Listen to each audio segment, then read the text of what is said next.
আসসালামু আলাইকুম। প্রিয় দর্শক, অন্য মঞ্চের আলাপ চাইতায় আপনাদের সকলকে আমন্ত্রণ জানাচ্ছি। প্রিয় দর্শক, সাজ্জাদ কাদিরের শুভেচ্ছা নিন। আমরা বেশ কিছুদিন যাবতই বাংলাদেশের পরিবর্তিত পরিস্থিতির পর থেকেই শুনছি যে ভারতের সবচেয়ে সংবেদনশীল ভূমি নিয়ে ভারত একটা বাড়তি প্রস্তুতি নিচ্ছে, যে বাংলাদেশ দিয়ে চিকেন স্নেকের সবচেয়ে সরু করিডোর হচ্ছে 20 থেকে 22 কিলোমিটার। এই 20-22 কিলোমিটার ভূমিকে কেন্দ্র করে ভারতের 7টি রাজ্যের যোগাযোগ আবর্তিত হয়, যেখানে প্রায় 4.5 কোটি মানুষ বসবাস করে। এই 7টি রাজ্যকে কোনোভাবে বাংলাদেশের জন্য অরক্ষিত করতে পারে না ভারত, তারই প্রস্তুতি চলছে। এই প্রস্তুতিরই আপডেট দিল গতকাল ইন্ডিয়া টুডে সহ ভারতের বেশ কিছু গণমাধ্যম। সেই আপডেটে যেটি জানা যাচ্ছে যে ভারত নয়াদিল্লি ব্যাপক প্রস্তুতি নিয়ে রেডি হয়ে আছে। ভারত তার পূর্ব সীমান্তে শিলিগুড়ি করিডোর বরাবর দ্রুত সামরিক শক্তি বাড়াচ্ছে। এটি পুরনো খবর। মাত্র 22 কিলোমিটার প্রস্থের এই সংকীর্ণ করিডোরই দেশের উত্তর পূর্বাঞ্চলের 7টি রাজ্যকে মূল ভূখণ্ডের সঙ্গে যুক্ত রাখে। তাই এই অঞ্চলে কৌশলগত গুরুত্ব অপরিসীম। এই করিডোর ঘিরে 3টি নতুন সামরিক ঘাঁটি গড়ে উঠেছে। আপনারা জানেন এই খবরগুলো, যা নয়াদিল্লির প্রতিরক্ষা নীতিতে বড় পরিবর্তনের ইঙ্গিত দেয়। আমি বরাবরই বলি যে নয়াদিল্লি আগের থেকে যদি বাংলাদেশের এই পরিবর্তিত পরিস্থিতির কারণে সামরিক বাজেট বা প্রতিরক্ষা বাজেট একটু বাড়িয়ে দেয়, তাতে কিচ্ছু আসবেও না।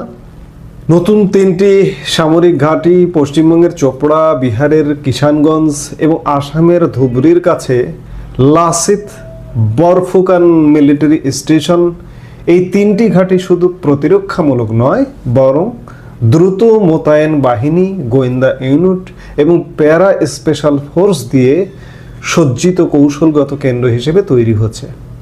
লক্ষ্য একটাই, শিলিগুড়ি করিডোরকে যে কোনো মূল্যে সুরক্ষিত রাখা। ভারতের এই প্রস্তুতিকে মূলত বলা হচ্ছে যে বাংলাদেশের সাম্প্রতিক রাজনৈতিক পরিবর্তনের প্রভাবেই এই প্রস্তুতিটা অত্যন্ত জোরালো এবং জোরদার করা হয়েছে।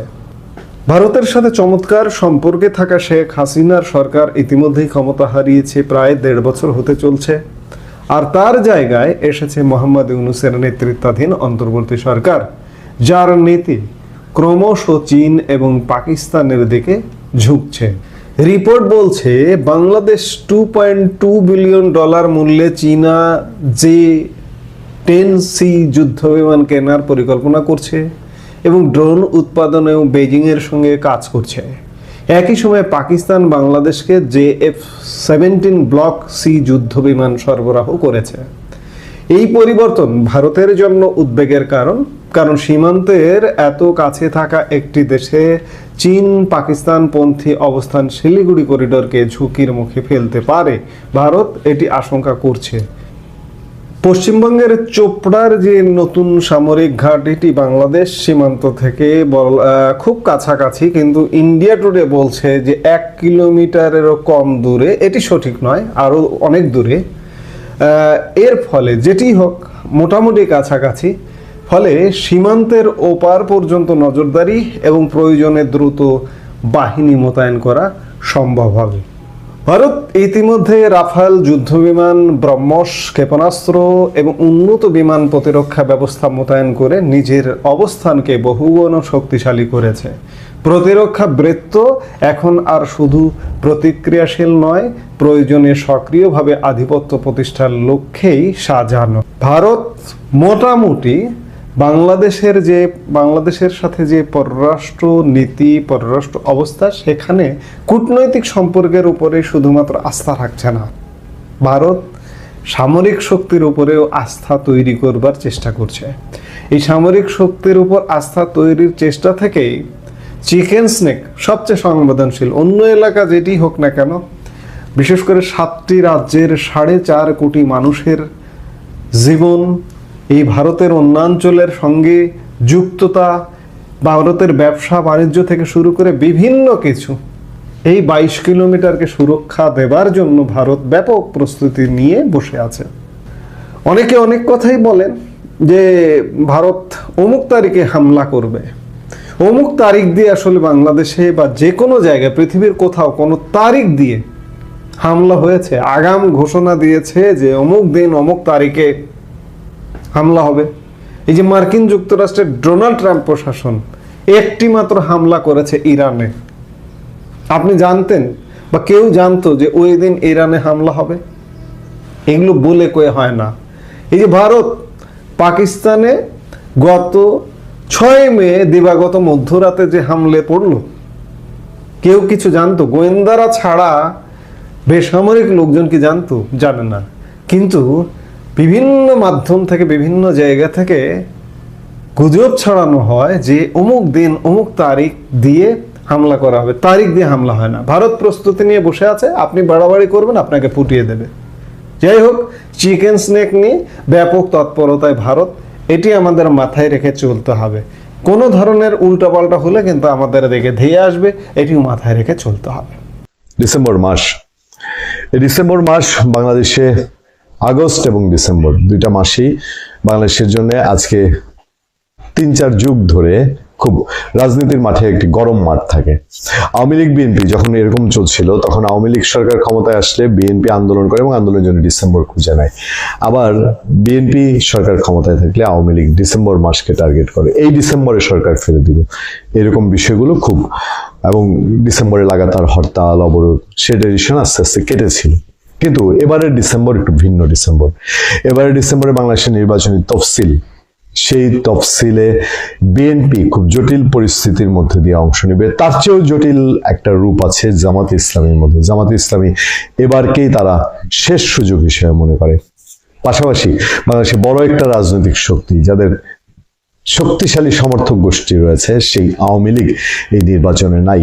ফলে আওয়ামী লীগ শুধু নির্বাচনের দিন নির্বাচনে বাধা দিবে সেরকম নয়। আওয়ামী লীগ তার অবস্থান থেকে আন্তর্জাতিক পত্রপত্রিকার খবর ঘোষণা করছে যে আওয়ামী লীগ ছাড়া দেশে কোনো নির্বাচন হবে না, নির্বাচন হতে দেবে না।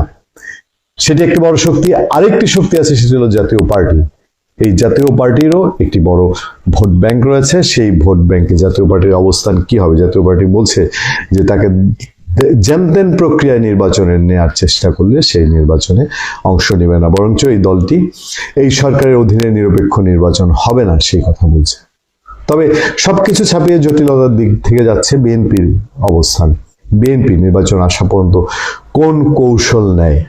জামাতের কৌশল জামাতের কাছে, তবে বিএনপিরও একটি ভিন্ন কৌশল আমরা ডিসেম্বর মাসে দেখতে পারি।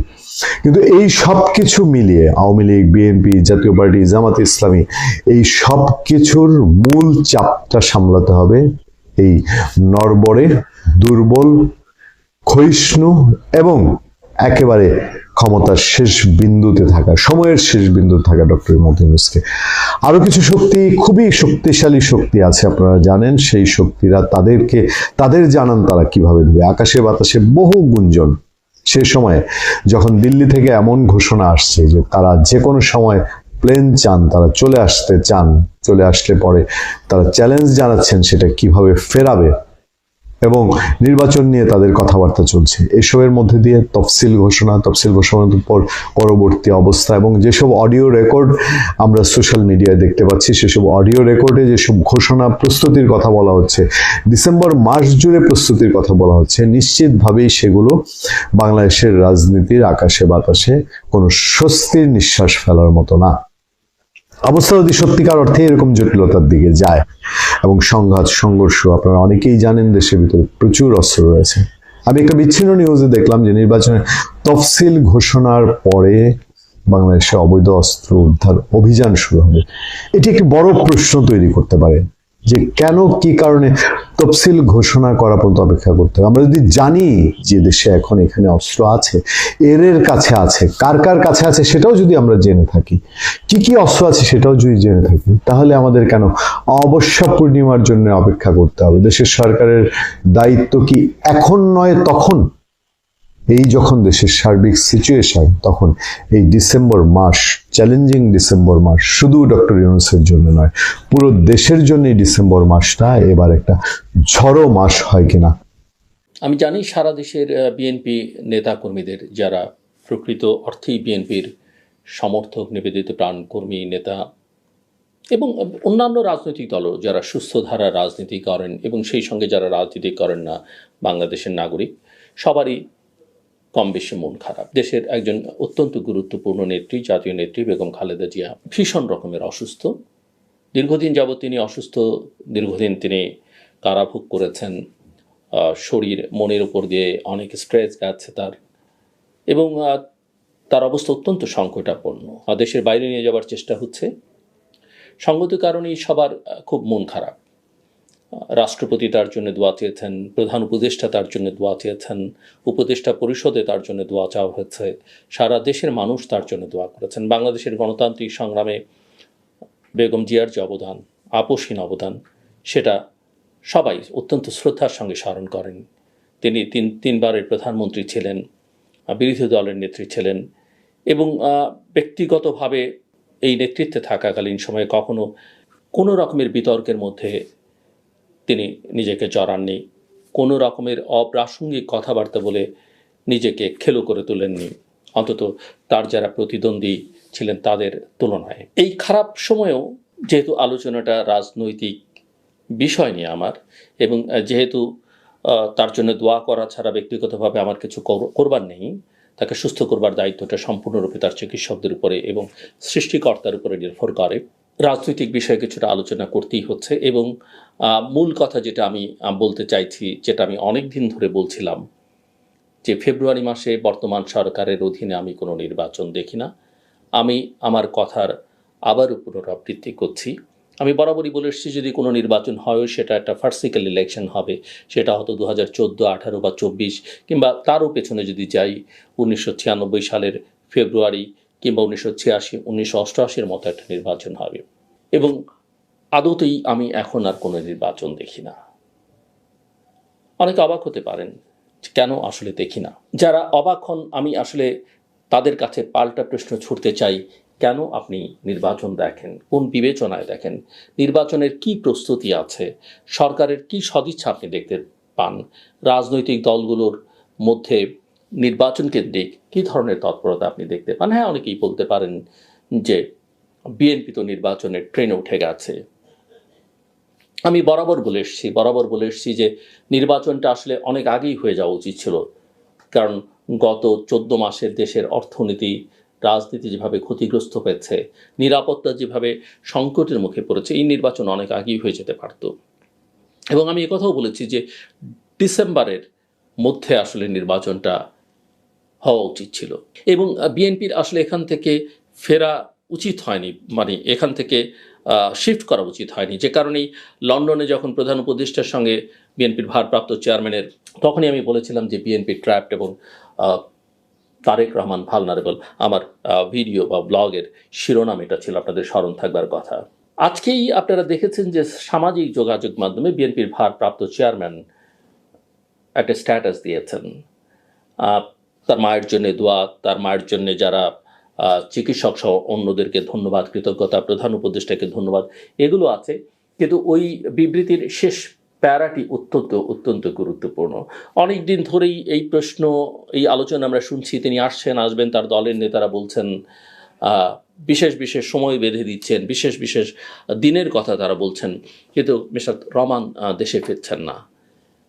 কিন্তু আজকে প্রথমবারের মতো তিনি পরিষ্কার করলেন তার এই ফেসবুক স্ট্যাটাস দিয়ে যে তিনি কেন আসছেন না।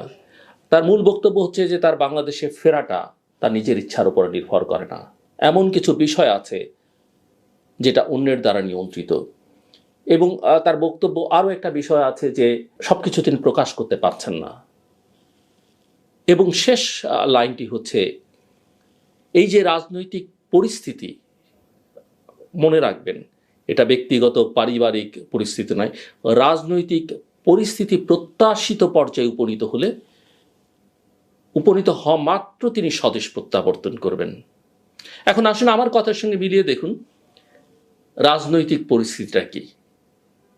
রাজনৈতিক পরিস্থিতিটা আসলে বিএনপির আর অনুকূলে নেই, মিস্টার তারেক রহমানের অনুকূলে নেই। কিন্তু আমরা কি দেখি? আমরা দেখি যে বিএনপি, এবং আমি যখন সমালোচনা করি বা আমি যখন বলি সমালোচনা মানে কি, আমার তো অত্যন্ত সহজ সরল আকাঙ্ক্ষা, আমি বিএনপি করি না, কিন্তু সহজ সরল একটা সৎ আকাঙ্ক্ষা ছিল যে বিএনপি যেহেতু অনেকদিন যাবতীয় একটা সেন্ট্রিস্ট পলিটিক্স করবার চেষ্টা করছে, আওয়ামী লীগ যেখানে অনুপস্থিত, দেশের হালটা বিএনপি একমাত্র ধরতে পারতো, এবং আমাদের সবাই মিলে তাকে সহযোগিতা করা উচিত।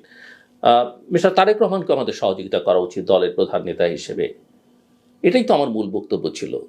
এর মানে এই নয় যে আমি বিএনপির একজন, বা বিএনপি ভবিষ্যতে ক্ষমতায় আসলে আমি বিএনপির মধ্যে ঢুকে পড়ব বা বিএনপি থেকে সুবিধা নিব, তা নয়। আমি জানি বিএনপি ক্ষমতায় আসলেও আমি যেমন এই সরকারের পছন্দের কেউ না, আমি যেমন আগের সরকারের কেউ পছন্দের না। বিএনপি যখন আগে ক্ষমতায় ছিল তখনও বিএনপি আমাকে খুব একটা পছন্দ করতো না, ভবিষ্যতেও করবে না, এটাই স্বাভাবিক। এবং যখন আমাদের মতো দেশে সরকারগুলো একজন সাংবাদিককে বা একজন গবেষককে পছন্দ করেন, আমি মনে করি ওই গবেষক বা ওই সাংবাদিক রাইট ট্র্যাকে আছে, এবং সেই অর্থে আমি মনে করি আমি রাইট ট্র্যাকে আছি। এবং সরকারের দালাল টালাল হলে তো আমার এতদিনে জেলে থাকবার কথা, বা আমাকে দোসর দালাল বলার কথা, যদিও এখন আমাকে অনেকে বলে বিগত সরকারের দালাল দোসর বলে, যারা বলে তারা আমার ধারে কাছেও সাফার করেছে কিনা সন্দেহ, এবং এই দেশের দালাল, ওই দেশের দালাল, এর এজেন্ট, ওর এজেন্ট, এগুলো কিছু লোক থাকবেই, তারা বলবেই, সেটা আমার বিষয় নয়।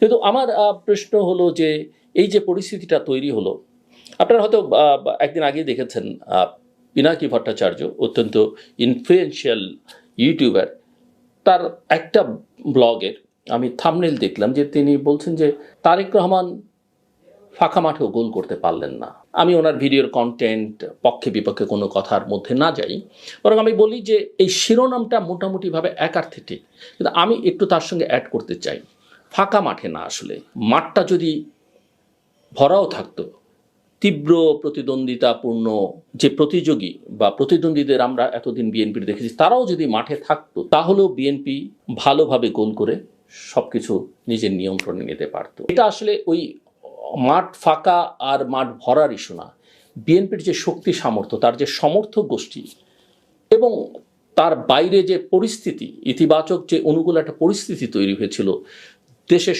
সমস্ত কিছু তার নিয়ন্ত্রণ করবার। অফকোর্স আমি চাঁদাবাজির কথা বলবো না, অফকোর্স আমি প্রশাসনে আধিপত্য বজায়ের কথা বলছি না, রাজনৈতিকভাবে নির্বাচন, মানুষের সমর্থন, এমনকি ওই যে পতিতরা বা অন্যান্যরা, তাদেরও, এমনকি এই যে ফ্লোটিং ভোটার্স কিংবা তরুণ যে জনশক্তি, এর সমস্ত সমর্থনটা বিএনপি পেতে পারত, কিন্তু বিএনপি আসলে সেটাকে ক্যাশ করতে পারলো না। ওই যে বলে না, সময়ের 1 ফুর অসময়ের 10 ফুর, সময়টা বিএনপি আমি অনেকবার মনে হয়েছে আমার কাছে, যেটা আমি বহুবার বলেছি, একটা ট্রমাটাইজড পলিটিক্যাল পার্টিতে পরিণত হয়েছে। বেগম জিয়া অসুস্থ মূল নেত্রী, আরেক মূল এবং গুরুত্বপূর্ণ এই মুহূর্তে নেতা তিনি দেশের বাইরে। এর বাইরে যে নেতৃত্ব, আমি সবাইকে বলছি না, উইথ ডিউ রেসপেক্ট, আমার কাছে মনে হয়েছে যে অফকোর্স বিএনপির, আমি যারা মন দিয়ে বিএনপিকে ভালোবাসেন কর্মীদের কথা বলছি না, তারা আসলে রাজনীতিটা করছেন না। রাজনীতিটা থাকলে পরিস্থিতিটা আজকে বিএনপি ক্ষমতায় থাকতো, নিরঙ্কুশ একটা সংখ্যাগরিষ্ঠতা নিয়ে ভালোভাবে দেশ শাসন করতে পারতো, সব কিছু বিএনপি নিয়ন্ত্রণে থাকতো। কিন্তু আমার কাছে মনে হয়েছে যে কিছু ছোটোখাটো ব্যতিক্রম বাদ দিয়ে বিএনপির একটা নেতৃত্বের বড় অংশই আসলে বিএনপিকে তারা দেখছেন একটা ডিম পাড়া হাঁস হিসেবে, এবং ডিমটাকে তারা নিচ্ছেন, নিজেদের ভবিষ্যৎ আখের গোছাবার চেষ্টা করছেন, কিন্তু হাঁসটাকে যে বাঁচিয়ে রাখতে হবে সেই চিন্তাটা তাদের মধ্যে নেই। আমি বুঝতেই পারি না, আমার কাছে মনেই হয় না যে সবাই খুব সিরিয়াসলি পলিটিক্সটা করেন। বিএনপিটাকে টিকিয়ে রাখতে হবে, শক্তিশালী করতে হবে, এগিয়ে নিয়ে যেতে হবে, এটা এখন একেবারেই অনুপস্থিত। অথচ তাদের জন্যে এত সুবর্ণ সুযোগ বিএনপির রাজনৈতিক ইতিহাসে কখনো আসেনি। সবার শ্রদ্ধা পাওয়া, ভালোবাসা, রাইট ডিরেকশনে দেশটাকে নিয়ে যাওয়া, 54 বছরে যত আজে বাজে কাজ আমরা সবাই মিলে করেছি, সেগুলো থেকে একটা ভালো জায়গায় নিয়ে যাবার যে সুযোগ বিএনপির কাছে এসেছিল, সেটা তারা হেলায় নষ্ট করেছেন। আমি জানি না ভবিষ্যৎ কি, নির্বাচন দেখি না। আবারও বলি, এই সরকারের অধীনে নির্বাচন হতে পারে 3 মাস পরে, 6 মাস পরে, এমনকি ফেব্রুয়ারির আগেও হতে পারে, সময় নেই, কথার কথা বলছি। কিন্তু এদের অধীনে আসলে কোনো নির্বাচন এদের পক্ষে করা সম্ভব না। এরা নানা চক্রের মধ্যে ঢুকে পড়েছে, নানা ষড়যন্ত্রের মধ্যে লিপ্ত হয়ে পড়েছে। বিএনপি সেই টোপে পড়েছে। এখন দেখেন, গত বেশ কিছুদিন আমরা দেখলাম জামাত, বিএনপি, এনসিপি সবার হইচই, ওর সঙ্গে জোট করছে, এটা করছে, ওটা করছে। গত কয়েকদিন ধরে সব কিছু থমথমে, অতি উত্তেজনাজনক, বিপজ্জনক, অতি থমথমে ভাবটাও কিন্তু ভয়ঙ্কর। সংকট সেখানেই। এর মধ্যে আমরা দেখছি আমাদের নিরাপত্তা উপদেষ্টা কখনো দোহায়, কখনো যুক্তরাষ্ট্রে, কখনো দিল্লিতে ছুটাছুটি করছেন। মার্কিন ভারপ্রাপ্ত রাষ্ট্রদূতের সঙ্গে তার বৈঠকের খবর কোনো একটি কাগজ আজকে দেখলাম। নানা বিষয় নিয়ে তারা কথা বলছেন, বলতেই পারেন, কিন্তু মূল কথা ওদিক থেকে সাবেক প্রধানমন্ত্রী শেখ হাসিনা, যাকে দেশ ছেড়ে পালিয়ে যেতে হয়েছিল, তিনি অসংলগ্ন কথাবার্তা বলছেন। তারও কোনো রাজনীতি নেই। এই রাজনীতিটা আসলে গত 14-15 বছর তিনি করেননি। তিনি আমলা, পুলিশ, অন্যান্যদের উপরে নির্ভর করেছেন। নির্ভর করে দলটাকে শেষ করেছেন, দেশটাকে তো একেবারেই শেষ করেছেন। কিন্তু দলটাকে, এই যে তাদের লক্ষ লক্ষ নেতা কর্মীর জন্য একটা নিরাপদ জীবন তৈরি করার, এখান থেকে একটা শিক্ষা নিয়ে দলটাকে আবার পুনরুজ্জীবনের যে একটা চেষ্টা করা উচিত, সুস্থ ধারার একটা রাজনীতি মাপটাপ চেয়ে করা উচিত, বা কাউকে সামনে ঠেলে সেটা তিনি করছেন না। ক্রমাগত তিনি অসংলগ্ন কথাবার্তা বলে যাচ্ছেন, এবং আমি মনে করি তার নেতা কর্মীদের, দলটাকে আরও বেশি ঝুঁকির মধ্যে তিনি ফেলে দিচ্ছেন।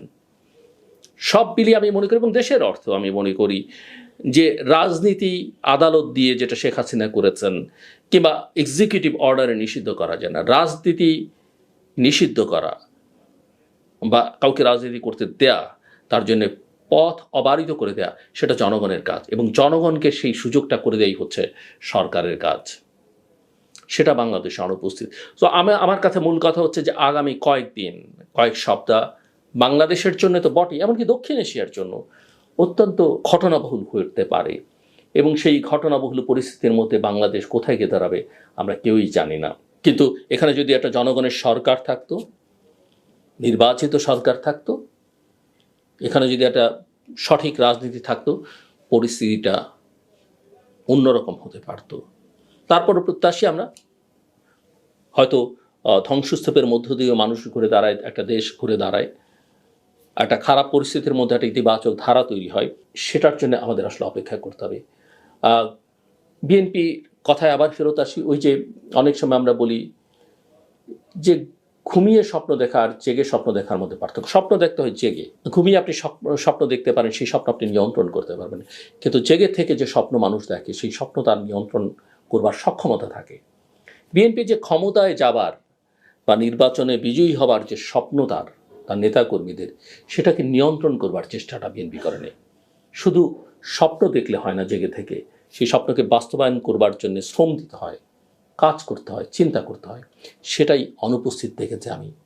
সব কথা শেষ কথা, যা হবার তা তো হবেই। আমরা যতটা পারি আমাদের অনুকূলে পরিস্থিতিটা নিয়ন্ত্রণে নেবার চেষ্টা করব। কিন্তু আমরা সবাই দেশের অত্যন্ত গুরুত্বপূর্ণ একজন নেত্রী, যিনি বাংলাদেশের জন্য কাজ করেছেন দীর্ঘকাল, বেগম খালেদা জিয়া। আসুন সবাই মিলে আমরা দল মত নির্বিশেষে সবাই মিলে তার জন্য দোয়া করি, তার আরোগ্য কামনা করি, তিনি সুস্থ হয়ে উঠুন। হয়তো তিনি আগের মতো আর রাজনীতিতে অ্যাক্টিভ হতে পারবেন না, কিন্তু আমাদের পরিবারের অভিভাবক, আমাদের বাবা মারাও যখন অসুস্থ হয়ে যান এবং মৃত্যু সজ্জায় থাকেন, কোনোভাবে বেঁচে থাকাটাও সন্তানদের জন্যে অনেক সময় একটা বড় শক্তি। আমি মনে করি অন্তত দেশের জন্য তিনি, অবশ্যই বিএনপির জন্য তো বটেই, দেশের জন্য তিনি একটা বড় শক্তি, এবং তিনি সুস্থ হয়ে উঠুন, এই দোয়া আমরা সবাই মিলে করি। শেখ হাসিনাকে চূড়ান্তভাবে শেখ রেহানা টেনে হিস্ট্রে গাড়িতে ওঠান, এই বিষয়গুলো নিয়ে এই মুহূর্তে কথা বলবো। আগের দিন 4 আগস্ট নিরাপত্তা সংক্রান্ত জাতীয় কমিটির বৈঠক শেষে শেখ হাসিনা একটি বিবৃতি দেন। তিনি বিক্ষোভকারীদের সন্ত্রাসী ও অগ্নিসংযোগকারী হিসেবে অভিহিত করেন। বিবৃতিতে বলা হয়, যারা হিংসা চালাচ্ছে তারা কেউ ছাত্র নয়, সন্ত্রাসবাদী। এরা জাতিকে অস্থিতিশীল করে তুলতে চাইছে। তাই তিনি এই সন্ত্রাসীদের কড়া হাতে দমন এবং দেশের সার্বভৌমত্ব রক্ষা করতে দেশের মানুষের প্রতি আহ্বান জানান। তবে প্রধানমন্ত্রী শেখ হাসিনা ভারতে যাওয়ার দিন সকাল থেকেই গণভবনে শুরু হয়ে গিয়েছিল ব্যস্ততা। প্রধানমন্ত্রীর প্রিন্সিপাল সেক্রেটারি মোহাম্মদ তোফাজ্জল হোসেন মিয়া সকালে এসে হাজির। তার কিছুক্ষণের মধ্যেই আসেন সামরিক উপদেষ্টা মেজর জেনারেল অবসরপ্রাপ্ত তারিক আহমেদ সিদ্দিক। ডিজিএফআই ও এনএসআই প্রধানরা ফোনে জানান দেশের গুরুতর পরিস্থিতি, বিশেষ করে ঢাকার সর্বশেষ পরিস্থিতি। প্রধানমন্ত্রী এনএসআই প্রধানকে নির্দেশ দেন ঢাকার পরিস্থিতি নিয়ে আরও বিস্তারিত তথ্য সংগ্রহ করতে। সেই সঙ্গে পুলিশ সকাল থেকে জনতাকে নিয়ন্ত্রণ করতে কতটা কার্যকর ভূমিকা পালন করেছে সে সম্পর্কেও জানাতে বলেন। আধা ঘন্টার মধ্যে এনএসআই প্রধান ফোন করে শেখ হাসিনাকে বিস্ফোরক পরিস্থিতির দুঃসংবাদ শোনান। আরও জানান, সকালের দৈনিক সংবাদপত্রগুলোতে প্রকাশিত একটি ছবি ইন্ধন দিয়েছে পরিস্থিতির অবনতির। ছবিটি ছিল ফার্মগেটে পুলিশের গুলিতে আহত গোলাম নাফিজের দেহ পুলিশ একটি রিকশার পাদানিতে রেখে হাসপাতালে নিয়ে যাচ্ছে। সব সংবাদপত্রের প্রথম পৃষ্ঠায় প্রকাশিত সেই অমানবিক দৃশ্যটি আওয়ামী লীগ সরকারের বিরুদ্ধে ঘৃণা ও গভীর বিতৃষ্ণা জাগিয়ে তোলে। হাসপাতালে নিয়ে গেলে তাকে মৃত ঘোষণা করা হয়।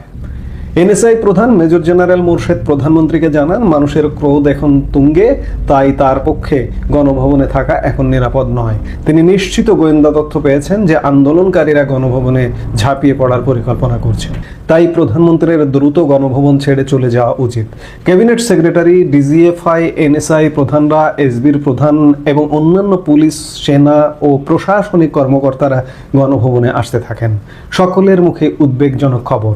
সকলেই প্রধানমন্ত্রীকে জানান আন্দোলনকারীরা ব্যারিকেড ভেঙে এগিয়ে চলেছে। সকাল পেরোনোর আগেই তারিক আহমেদ সিদ্দিকী পরিস্থিতি বুঝে নিয়ে ভারতের সিনিয়র কর্মকর্তাদের সঙ্গে যোগাযোগ করতে শুরু করেন। পরিস্থিতি হাতের বাইরে চলে গেলে তিনি একটি তাৎক্ষণিক ব্যবস্থার কথা ভেবে ফেলেন। অবশ্যই আগেই ভারত থেকে সংকেত পাঠানো হয়েছিল যে ভারত শেখ হাসিনাকে নিরাপদে চলে আসার ব্যবস্থা করবে। 2 আগস্ট 2024 ভারত শেখ হাসিনাকে বিপদ সংকেত বার্তা পাঠিয়েছিল, বলেছিল কোটা আন্দোলন হাতের বাইরে চলে যাচ্ছে, কিছু বাইরের শক্তি এই আন্দোলনকে পরিচালনা করছে। সেই সঙ্গে জানানো হয়েছিল জরুরি পরিস্থিতি তৈরি হলে ভারত শেখ হাসিনাকে আশ্রয় দিতে তৈরি। পরদিন সোমবার সকালেই ভারতের গোয়েন্দা সংস্থা ও নিরাপত্তা এজেন্সির উচ্চপদস্থ কর্মকর্তারা ঢাকায় পৌঁছেছিলেন। তাৎক্ষণিকভাবে শেখ হাসিনাকে উদ্ধার করার বিষয়টি নিয়ে আলোচনা করেছিলেন। বাংলাদেশের সেনাপ্রধান ও বিমান বাহিনীর প্রধান এবং এনএসআই প্রধানকে বিষয়টি অবহিত করা হয়েছিল। এদিকে 5 আগস্ট দুপুরেই নৌ ও বিমান বাহিনীর প্রধানকে নিয়ে সেনাপ্রধান হাজির হন গণভবনে। শেখ হাসিনা তখন গণভবন অফিসে বসে ঘনিষ্ঠদের সঙ্গে আলোচনা করছিলেন। 3 প্রধান সেখানে ঢুকে প্রধানমন্ত্রীকে এক্ষুনি গণভবন ছাড়ার কথা বলেন। তারা জানান, তিনি যদি গণভবনের বাসভবনে থাকেন তবে তার নিরাপত্তার কোনো গ্যারান্টি দেওয়া সম্ভব নয়। সেনাপ্রধান তাকে ব্যাগপত্র গুছিয়ে নিয়ে দ্রুত গণভবন ছাড়তে জোরাজুরি করতে থাকেন। প্রধানমন্ত্রীর সঙ্গে কথা বলার সময়ে চারদিক থেকে বিক্ষোভকারীদের বিপুল সংখ্যক জমায়েতের খবর আসতে থাকে। বইয়ে লেখকরা আরও লিখেছেন, জেনারেল ওয়াকারুজ্জামান আবারও শেখ হাসিনাকে বলেন সময় নষ্ট করার সুযোগ নেই, তাকে এক্ষুনি গণভবন ছাড়তে হবে। Air chief marshal Hasan Mahmud Khan জানান, ভারতে উড়ে যাবার জন্য তেজগাঁও বিমান ঘাঁটি ও কুর্মিটোলায় বিমান বাহিনীর ঘাঁটিতে 2টি ট্রান্সপোর্ট বিমান তৈরি রয়েছে। ভারতের এভিয়েশন কর্তৃপক্ষ ইতিমধ্যেই শেখ হাসিনাকে নিয়ে বিমানের ভারতের আকাশে প্রবেশের অনুমতি দিয়ে রেখেছিল, কিন্তু তখন পর্যন্ত শেখ হাসিনা গণভবন ছাড়তে সম্মত হচ্ছিলেন না। তার রুমে থাকা 3 বাহিনীর প্রধানরা ছাড়াও উপস্থিত অন্যরা তখন তার বোন শেখ রেহানাকে ধরেন হাসিনাকে রাজি করানোর জন্য। শেখ রেহানা 2 আগস্ট থেকেই গণভবনে এসে থাকছিলেন। শেখ রেহানার বোঝানোর পরেও শেখ হাসিনা গো ধরে থাকেন। তখন যুক্তরাষ্ট্রের ভার্জিনিয়াতে শেখ হাসিনা পুত্র সজীব অজেদ জয়কে ফোনে ধরা হয়। সজীব তার মাকে বলে গণভবন ছেড়ে এক্ষুনি ভারতে উড়ে যাও। তখনও তিনি তা খারিজ করে দেন। তিনি তার রুমে থাকা সকলের উদ্দেশ্যে বলেন, দেশ ছেড়ে যাবার চেয়ে মৃত্যু ভালো। এরপরই আসে ভারতের উচ্চ পর্যায়ের কর্মকর্তার ফোন। শেখ হাসিনার সঙ্গে খুব সংক্ষিপ্ত কথোপকথন হয়। এরপর জেনারেল ওয়াকার বলেন, তিনি যদি গণভবন না ছাড়েন তাহলে যে শুধু তিনি নিজের জীবন বিপন্ন করবেন তাই নয়, এখানে যারা রয়েছেন তাদের এবং তার নিরাপত্তায় নিযুক্ত স্পেশাল সিকিউরিটি ফোর্সের সদস্যদের জীবনও বিপন্ন হবে। ততক্ষণে খবর আসতে থাকে যে পথে শেখ হাসিনাকে উদ্ধার করে তেজগাঁও বিমান ঘাঁটিতে নেওয়া হবে সেই বেগম রোকেয়া সরণি দিয়ে এবং অন্যান্য পথ দিয়ে গণভবনের দিকে এগিয়ে আসছে জনতার স্রোত। তখনই পরিকল্পনা বদল করা হয়। বিমান বাহিনীর প্রধান সম্ভাব্য পরিস্থিতি বুঝে একটি MI-17 হেলিকপ্টারকে প্রস্তুত রেখেছিলেন। বেলা 2টোর দিকে শেখ হাসিনা রাজি হন। বিক্ষোভকারীরা ততক্ষণে গণভবনের দিকে ধেয়ে আসতে শুরু করেছে, কিন্তু শেখ হাসিনা একটি ভাষণ রেকর্ড করতে চান। এবং আর কখনোই সেটা সম্ভব নয় বলে জানানো হয় তাকে। বোন শেখ রেহানা প্রকৃতপক্ষে শেখ হাসিনাকে টেনে হিসড়ে অপেক্ষমান গাড়িতে তুলেছিল। হেলিপ্যাডে নিয়ে যাওয়ার জন্য গাড়িটি তৈরি করে রাখাই ছিল। ততক্ষণে প্রধানমন্ত্রীর কয়েকজন ব্যক্তিগত সহকারী তার জামা কাপড় ও ব্যক্তিগত কিছু জিনিসপত্র কয়েকটি সুটকেসে ভরে দেয়। গণভবনের হেলিপ্যাডে অপেক্ষমান MI-17 হেলিকপ্টারের পাইলটকে ইঞ্জিন চালু করতে বলা হয় দ্রুত উড্ডয়নের জন্য প্রস্তুত থাকতে। কয়েকজন সিকিউরিটি ফোর্সের সদস্য সহ শেখ হাসিনা ও শেখ রেহানা উঠে বসেন হেলিকপ্টারে। অবশেষে 2:23 নাগাদ গণভবনের হেলিপ্যাড থেকে হেলিকপ্টার উড়ে যায়। 2:35 হেলিকপ্টারটি পৌঁছায় তেজগাঁও বিমান ঘাঁটিতে। সেখানে তখন প্রস্তুত একটি C-130J সুপার হারকিউলিস বিমান। ইঞ্জিন চালু করে রাখা ছিল। তেজগাঁও পৌঁছানো মাত্রই শেখ হাসিনা ও শেখ রেহানাকে তুলে দেওয়া হয় বিমানটিতে। 2:42 বিমানটি উড়ে যায়। 20 মিনিটে পশ্চিমবঙ্গের মালদহের উপর দিয়ে ভারতের আকাশসীমায় প্রবেশ করে বিমানটি। বিমানটির কোড ছিল AJAX-1431। বিমানটি উড্ডয়নের সময় এক পশলা বৃষ্টিও হয়েছিল। লেখকরা আরও লিখেছেন, ভারতের আকাশসীমায় প্রবেশের সঙ্গে সঙ্গে ভারতের কয়েকটি জেট বিমান শেখ হাসিনা ও শেখ রেহানাকে বহনকারী বিমানটিকে পাহারা দিয়ে নিয়ে গিয়েছিল গাজিয়াবাদের হিন্দন বিমান ঘাঁটিতে। সন্ধ্যা 6টা নাগাদ সেটি সেখানে পৌঁছেছিল। শেখ হাসিনাকে অভ্যর্থনা জানাতে উপস্থিত ছিলেন ভারতের জাতীয় নিরাপত্তা উপদেষ্টা অজিত দোভাল ও জ্যেষ্ঠ সেনা কর্মকর্তারা। ভাগ্য জোরে শেখ হাসিনা দেশ ছেড়ে যেতে পেরেছিলেন। সিকিউরিটি ফোর্সের সদস্যরাও ভাগ্য জোরে বেঁচে গিয়েছিলেন। গণভবনের হেলিপ্যাড থেকে হেলিকপ্টারটি উড্ডয়নের 25 মিনিটের মধ্যে বিশাল জনতা গণভবনের গেট ভেঙে ভেতরে পৌঁছে গিয়েছিল। বাইরে থাকা সেনা সদস্যরা কোনো রকম বাধা দেবার চেষ্টা করেননি। ভিতরে সিকিউরিটি ফোর্সের কাছে তখন ছিল প্রচুর অস্ত্রশস্ত্র।